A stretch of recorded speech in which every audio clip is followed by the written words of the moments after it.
उरणमध्ये ONGC प्रकल्पाला भीषण आग लागलेली आहे। सर्वत्र धुराचे आणि आगीचे लोट पसरल्याचं पाहायला मिळत आहे। अग्निशमन दलाच्या 8 गाड्या घटनास्थळी दाखल झालेल्या आहेत। आगीवर नियंत्रण मिळवण्यासाठी शर्थीचे प्रयत्न सुरू करण्यात आलेले आहेत।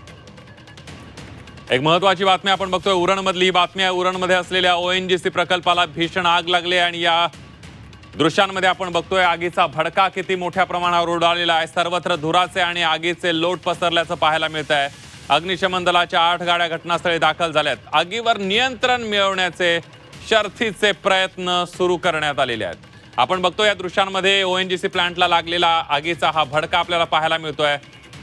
अग्निशमन दलाच्या 8 गाड्या घटनास्थळी दाखल झालेल्या आहेत। प्रफुल्ल पवार आपले प्रतिनिधी आपल्याशी जोडले गेले। प्रफुल्ल, काय सांगशील, परिस्थिती आग आटोक्यात आली आहे का? आग बऱ्याच अंशी नियंत्रणात आल्याचं प्रशासनानं आत्ताच सांगितलेलं आहे आणि सीआयएसएफ आणि सिडकोच्या 8 गाड्या ज्या अग्निशमन दलाच्या आहेत त्या आता त्या ठिकाणी पोहोचलेल्या आहेत।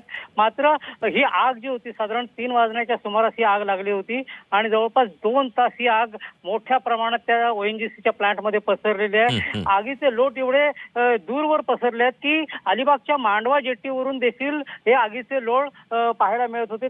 यावरून आपल्याला कल्पना येऊ शकते ही आग किती गंभीर होती। मात्र आता प्रशासनाकडून जी माहिती मिळाली त्यानुसार त्या आगीवरती नियंत्रण मिळवण्यात यश मिळालेलं आहे। अगदी प्रफुल्ल, धन्यवाद दिलेल्या सविस्तर माहितीबद्दल। या सगळ्याचे अपडेट तुमच्याकडून जाणून घेत राहणार आहोत।